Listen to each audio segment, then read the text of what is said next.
2021년도에 우리의 모든 것이 하나님의 은혜로 새롭게 회복되는 역사가 있기를 축복합니다. 우리 서로 격려하겠습니다. 반드시 회복될 것입니다.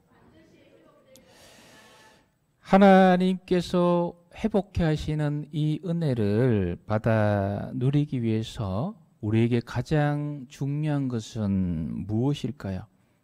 나이도 중요한 것이 아니고 통장 잔고도 중요한 것이 아니고 현재 내가 백수니 또 직업이 있니 이것도 중요한 것이 아닙니다. 가장 중요한 것은 예배입니다. 왜 그렇습니까? 하나님께서는 지금도 예배하는 자를 찾아오셔서 그에게 은혜로 역사하셔서 그 삶에 허물어져 있고 무너져 있는 모든 것을 회복해 주시는 은혜를 예배 드리는 자에게 찾아오셔서 베풀어 주시기 때문입니다. 그래서 이 예배가 신통치 않고 예배가 없으면 하나님의 그 회복하신 은혜를 받아 누릴 수가 없어요. 오늘 말씀은 하나님께서 가장 중요시 여기는 예배에 관한 말씀입니다. 저와 여러분들이 이 말씀을 통하여서 우리가 예배 드릴 때에 하나님께서 찾아오셔서 우리의 모든 것을 회복케 하시는, 새롭게 하시는 은혜를 누려받으시기를 주님의 이름으로 축복합니다. 요한복음 4장에는 오늘 읽은 말씀이죠. 예배라는 단어가 많이 나옵니다. 성경 전체에서 예배란 이 직접적인 표현은 36번 나오는데 신약 성경에 10번 나와요. 10번 나오는데 그 중에 6번이 요한복음에 나오고 그 6번 중에 5번이 여기 방금 읽은 이 말씀에 다 집중되어 있어요. 그래서 오늘 읽은 말씀은 예수님께서 예배에 대해서 집중적으로 가르쳐 주신 말씀이에요. 그런데 이 예배에 관한 말씀, 너무너무 중요한 예배에 관한 말씀이, 가르침이 예배 전문가인 제사장이나 서기관이나 바리새인이나 이런 사람들이 예수님한테 예배가 어떻게 드려야 되느냐 묻고 답하고 이렇게 받은 게 아니에요. 그 서기관과 바리새인 제사장들은 어떻게 생각하고 있었습니까? 우리는 예배 잘 드리고 있다라고 생각했어요. 큰 착각이죠. 하나님께서 가증히 여기신 예배를 수없이 드리고 있으면서도 자기들 스스로는 예배 잘 드리고 있다고 착각하고 있었죠. 그래서 물을 생각도 안 하는 거예요. 잘 드리고 있는데 뭐 뭘 묻나. 근데 이 예수님의 가르침이 누구를 통해서 나옵니까? 제사장이나 바리새인이나 서기관들, 예배를 고민하고 어떻게 하면 하나님이 더 기뻐하신 예배를 드릴까 이렇게 고민해야 될 사람들이 예수님에게 묻고 예수님이 가르쳐 주는 게 아니에요. 예배하는 전혀 거리가 먼 것 같은, 경건과는 전혀 상관이 없는 것 같은, 당시에 하나님과는 아무런 관계가 없다고 생각했던 사마리아 사람, 그것도 남자도 아니고 사마리아 사람 중에서도 또 여자, 천하게 얘기했던 여자, 이 사마리아 여자가 예수님에게 예배에 관해 묻는 거예요. 그 과정 속에서 예수님께서 가르쳐 주신 말씀이에요. 자, 20절 말씀 같이 읽겠습니다. 우리 조상들은 이 산에서 예배하였는데 당신들의 말은 예배할 곳이 예루살렘에 있다 하더이다. 아멘. 우리 조상들은, 우리 사마리아 조상들은 이 산이 어디입니까? 그리심산이죠. 신명기 11장 29절 같이 읽겠습니다. 내 하나님 여호와께서 내가 내게 차지할 땅으로 너를 인도하여 들이실 때에 너는 그리심산에서 축복을 선포하고 에발산에서 저주를 선포하라. 아멘. 이 그리심산에서 예배를 드려왔어요. 사마리아 사람들이 언제부터 그리심산에서 예배를 드려왔느냐. 이스라엘 나라가 망하고 성전은 파괴되고 바벨론으로 포로로 갔다가 다시 하나님의 은혜로 회복되어서 돌아오지 않습니까? 그리고 돌아와서 성전을 재건해요. 스룹바벨 성전이라 그래요. 성전을 재건할 때 사마리아 사람들도 이 그리심산에다가 성전을 세워요. 그게 이제 요세푸스라는 역사학자의 책에 나와요. 그게 예수님 오시기 300여 년 전이에요. 322년 정도에. 그래서 이 여인은 300년 전부터 우리 조상들이 그 그리심산에 세운 그 성전에서 자기들은 예배드려 왔고, 예루살렘에는 재건한 성전을 통해서 예배드려 왔어요. 그래서 여인의 묻는 질문은 무엇입니까? 우리 사마리아 우리 조상들은 300년 넘게 그리심산에서 이렇게 예배드려 왔는데 예루살렘에 있는 유대인들은 그 장소가 틀렸다. 예루살렘에서 예배드려야 된다라고 얘기를 하는데 어디가 맞습니까? 그 질문이에요. 왜 이렇게 묻습니까? 여인은 어떤 마음으로 묻는 거예요? 저도 하나님 앞에 바르게 예배드리고 싶습니다. 보아하니 선지자 같은데, 귀한 선지자 같은데 저에게도 예배드리고 싶은 사모하는 마음이 있습니다. 저는 비록 멸시받는 사마리아인이고 그 중에 천한 여인이지만 그러나 하나님 앞에 바르게 예배드려서 하나님이 주시는 그 예배를 통해서 주시는 내 삶에 무너진 것이 회복되는 그 은혜를 예배를 통해서 누려받고 싶은데 예루살렘에 가서 드려야 온전한 예배를 하는데 나는 지금 사마리아에서 예배 드리고 있는데 무엇이 맞습니까? 저에게 좀 가르쳐 주세요. 그 이야기입니다. 선지자님, 아직까지는 이 여인이 예수님 선지자로 알았거든요. 그 뒤에는 이제 메시아로 알지만, 선지자님, 어디서 예배 드리는 게 맞습니까? 예루살렘입니까? 사마리아 산 그리심산입니까? 어디를 묻는 거예요? 장소를 물어요. 장소, 어떤 장소가 맞는 장소입니까? 사람에게는 장소가 너무너무 중요해요. 사람에게는 정말 중요해요. 내가 지금 어디에 있느냐, 어떤 위치에 있느냐, 이게 너무너무 중요해요. 이 세상을 살아가는 사람에게는. 최근에 우리나라 사람들이 많이 보는 그 드라마, 그 펜트하우스라는 드라마가 있어요. 거의 20% 가까운 사람들이 봤더라고요. 저는 뭐 잘 보진 않지만 그래도 사람들이 많이 보는 걸 한 번씩 이렇게 봅니다. 왜냐하면 사람들 생각을 좀 읽어야 되기 때문에. 그 드라마 내용이 무엇입니까? 좋은 자리를 향한 욕망이에요. 좋은 자리, 좋은 장소에 들어가고 싶은 욕망. 그 아파트가 우리나라 최고의 아파트로 설정돼 나온 게 헤라 팰리스라는 그 최고의 사람들만 가는 그 아파트. 그 안에 가서도 거기에서 가장 좋은 꼭대기에 있는 펜트하우스라는 거기를 차지하기 위해서 서로 그 속에서 거짓과 위선과 배신과 폭력과 이기주의와 음란과 타락과 심지어 살인까지도 저질러가는 그런 인간상의 모습들을 보여주는 게 이 펜트하우스라는 드라마잖아요. 무엇이 중요하다는 거예요? 자리가 중요하다. 장소가 중요하다. 지금 내가 어디 살고 있느냐? 펜트하우스에 살고 있느냐? 빌라하우스에 살고 있느냐? 이걸 중요하다는 거예요. 우리에게 중요해요. 사람에게. 이거 중요하지 않다는 것은 사람을 전혀 이해하지 못하는 거예요. 중요해요. 사람에게. 내가 지금 어디에 있느냐? 내가 지금 어떤 위치에 있느냐? 어떤 장소에 있는가? 이 사람에게 너무너무 중요해요. 너무너무. 사람이기 때문에 그래요. 인간성이에요. 이건 부인할 수 없는 현실이에요. 저도 담임 목사가 있지만 부목사 자리에 있느냐, 담임 목사 자리에 있느냐, 이 중요하지. 너무너무 중요해요. 사람에게는 장소가 중요해요. 그러나 꼭 기억하세요. 하나님에게는 중요하지 않습니다.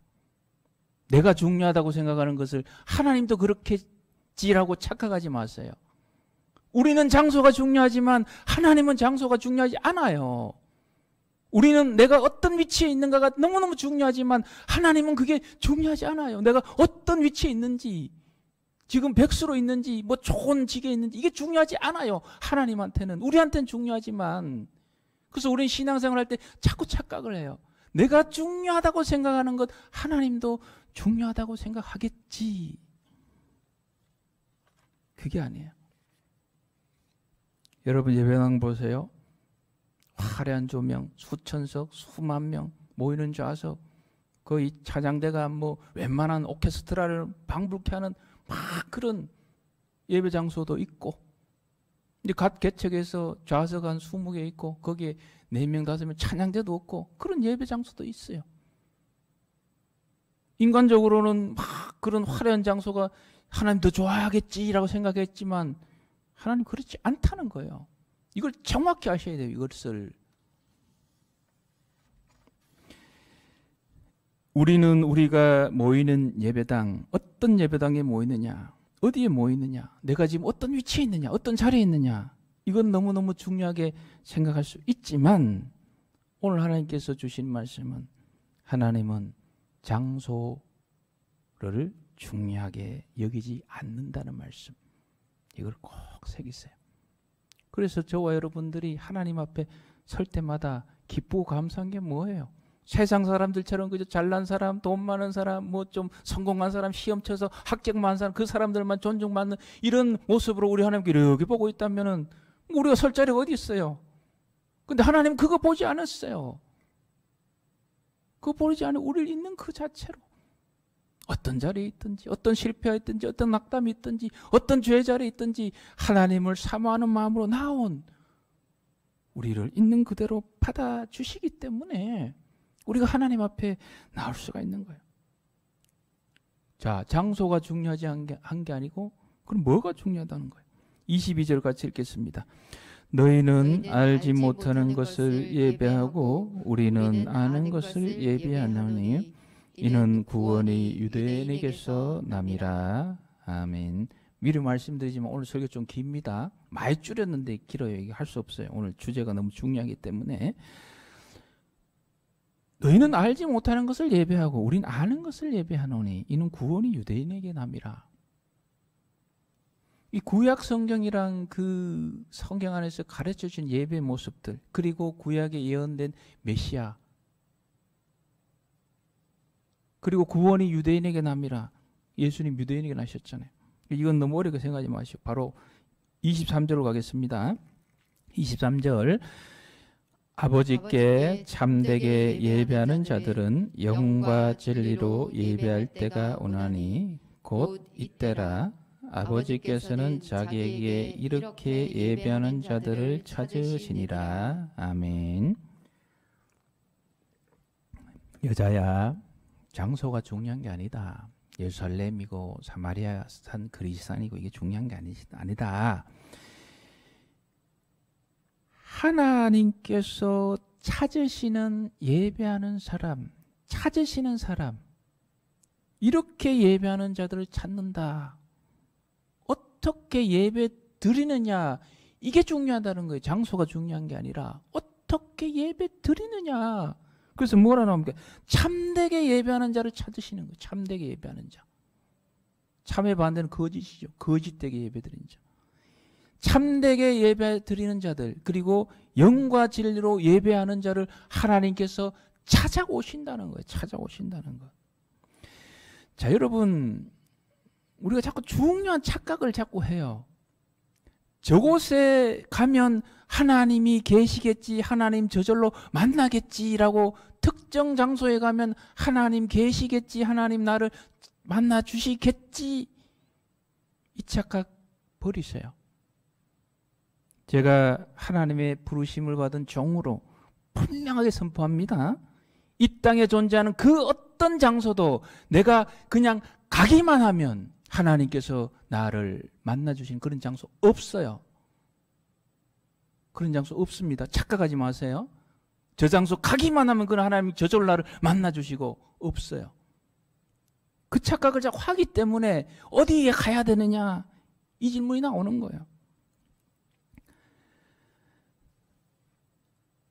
어디서든지 참되게 예배하는 자, 영과 진리로 예배하는 자를 하나님이 찾으시고 그 사람에게 오셔서 역사하시고 그 사람에게 우리 하나님께서 그 사람의 예배를 받아주시고 그 사람에게 회복의 역사를 더해 준다는 사실을 절대로 잊지 마세요.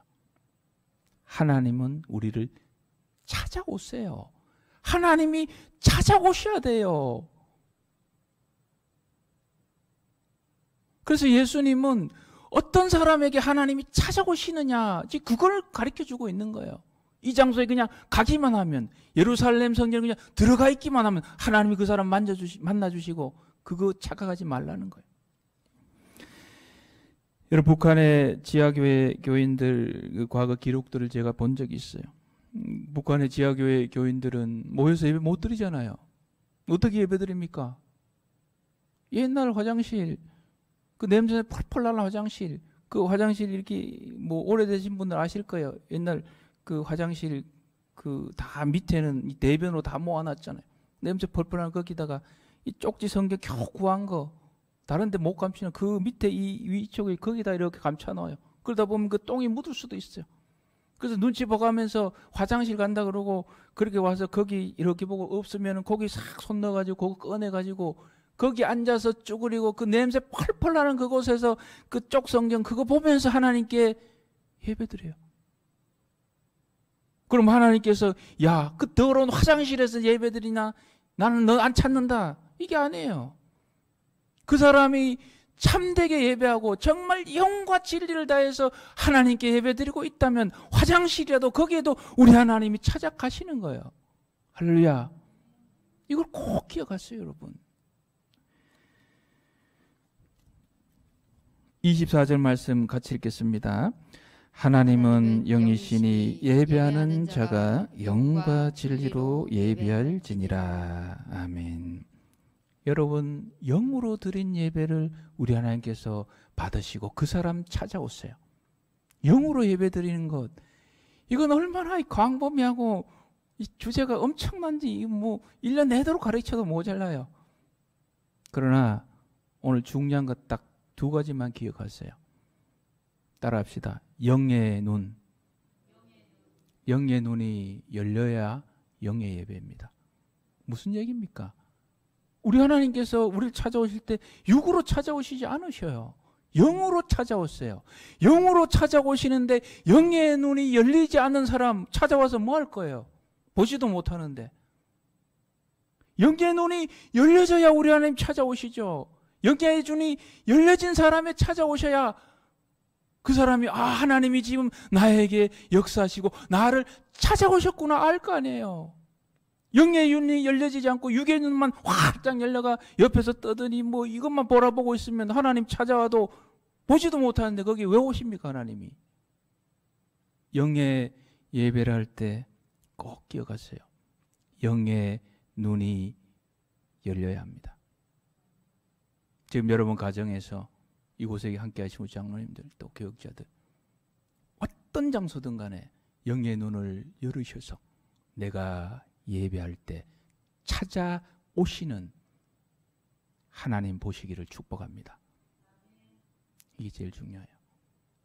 영의 눈이 열려야 돼. 영의 눈이.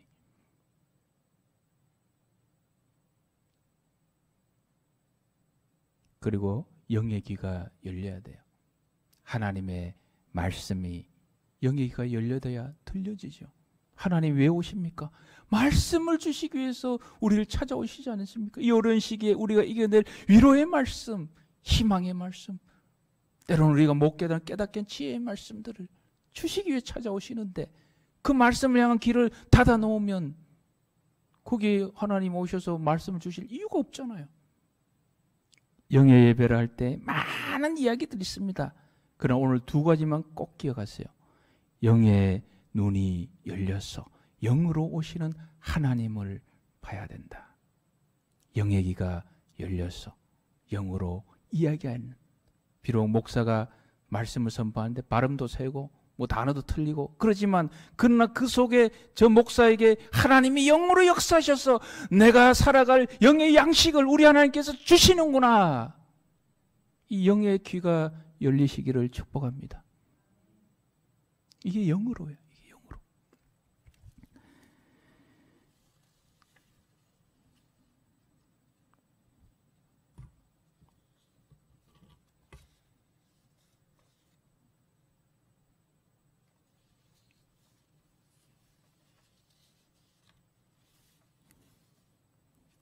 그 다음에 영적 예배에 관한 로마서 12장 1절 말씀 우리 같이 읽겠습니다. 너무 중요한 말씀이기 때문에 같이 읽습니다.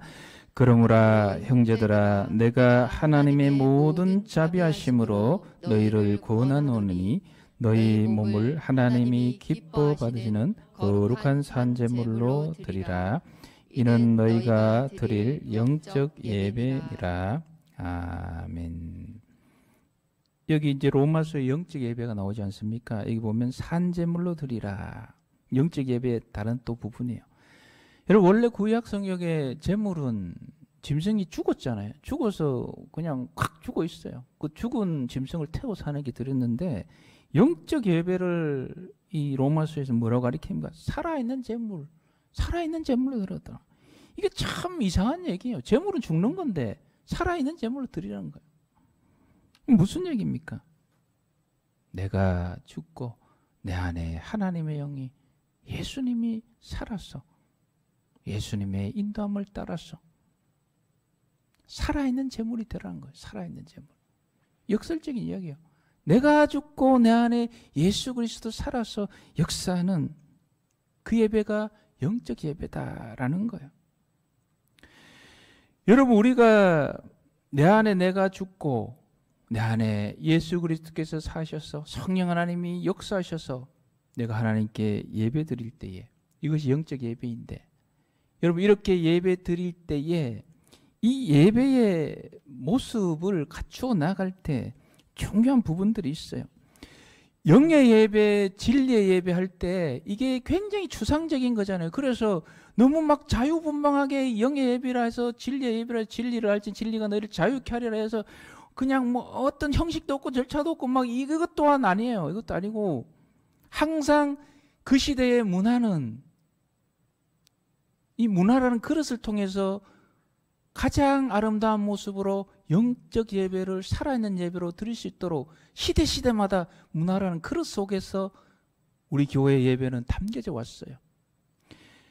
그래서 지금 저와 여러분들이 가정에서 예배 드릴 때 구체적인 실제적인 얘기들을 몇 가지 좀 드릴게요. 집에서 예배 드릴 때에 영적 예배를 잘 드리시려면 공간 준비를 잘 하세요. 집에 좋은 손님이 찾아오면 청소해요 안 해요? 청소하잖아요. 지금 예배 드릴 때 하나님께서 내 예배 드린 모습 보고 하나님이 찾아오시는데 집을 막 그렇게 해놓을 수가 없잖아요. 정리정돈을 잘 하셔야 돼요. 집을 정리정돈을 잘 하시고 오늘 내가 예배 드린 이 자리에 이 가정에 하나님이 찾아오신다 그 생각하면은 어떻게 해야 되는 거예요? 좀 정리도 하고 그리고 예배 드린 공간에다가 십자가도 하나 좀 놔두고 상징적인 것들 있잖아요. 촛불 켜도 돼요. 구약 성경에 촛불 켜는 거 많이 나와요. 그래서 그 공간들을 가능한 좀 경건한 그런 환경으로 변화를 시키세요. 유튜브로 예배 드리기 전에. 그리고 의복은 어떻게 해야 돼요? 지금 잠옷바람으로 추리닝으로 특별한 뭐 육체가 아프고 특별한 사정이 없는데도 불구하고 그렇게 지금 앉아 예배 드리고 있다면 회개하세요. 그 영적 예배 아닙니다. 어떻게 하나님 앞에 그런 모습으로 앉을 수가 있어요? 그건 영적 예배 아닙니다. 절대로 아니에요. 그거는. 어떻게 해야 돼요?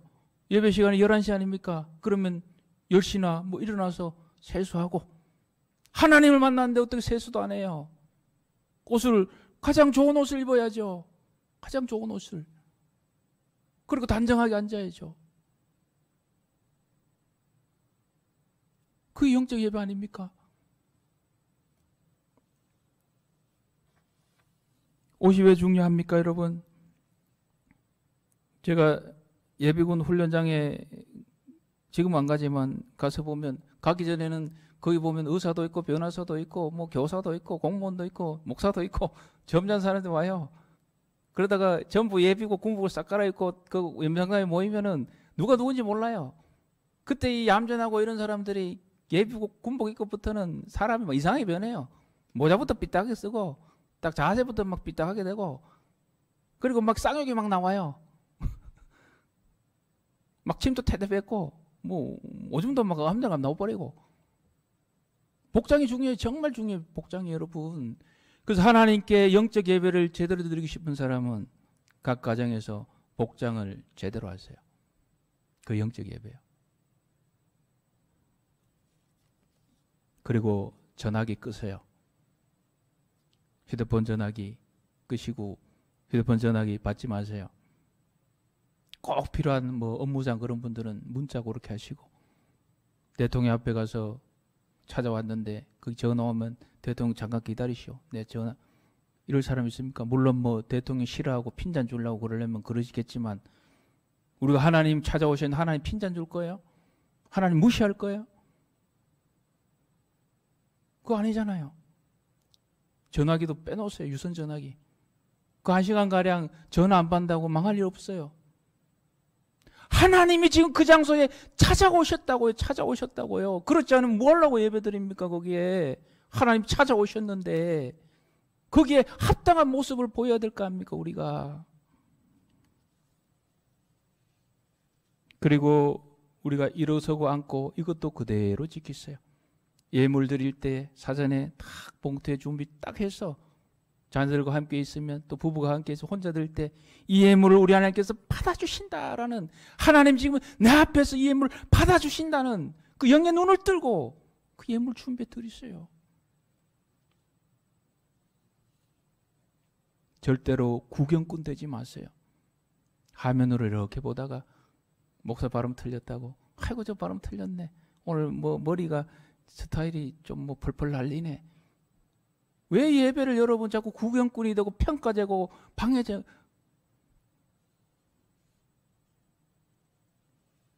가수 노래하면은 요즘 막 점수 막 매겨요. 그게 유행이 됐어요. 그래서 영상으로 나오니까 예배를 점수 매기기 시작해요. 예배를 점수로 매겨요. 설교를 점수로 매겨요. 아주 하나님 앞에 가증한 모습이에요. 여러분 정신 바짝 차리세요. 어디 하나님 말씀을 점수로 매기고 예배를 내가 점수로 매기고 예배를 내가 평가를 합니까? 하나님입니까? 영적 예배 아니에요. 육적 예배예요. 그것은.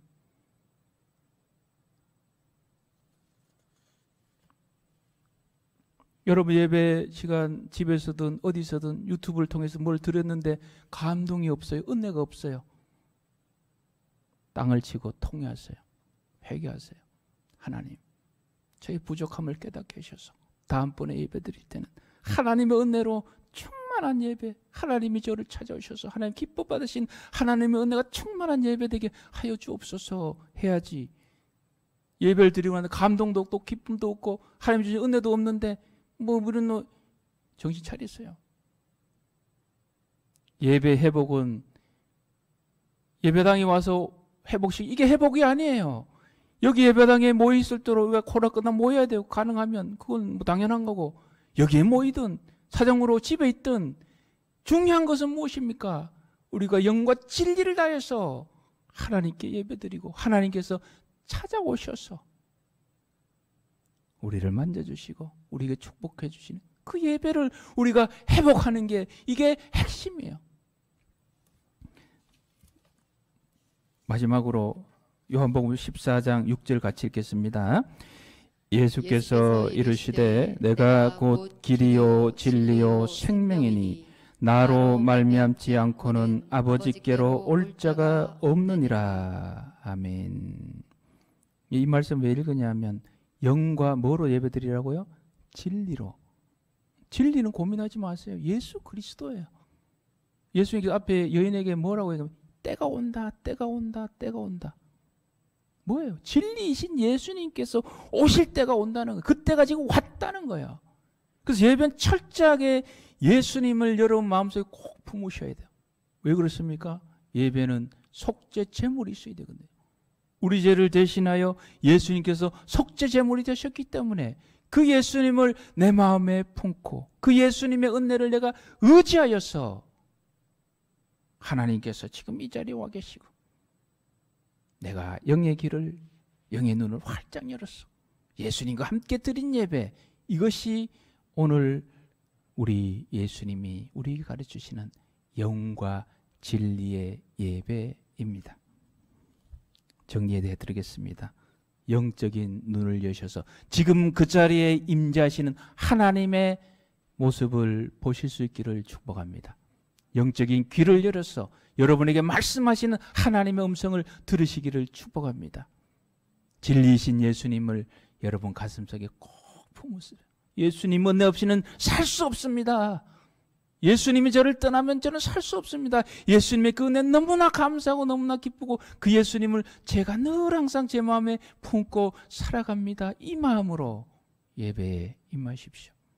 이것이 오늘 우리 주님께서 가르쳐 주시는 모든 장소를 초월하여서 하나님이 찾아오셔서 받으시는 영과 진리의 예배의 모습입니다.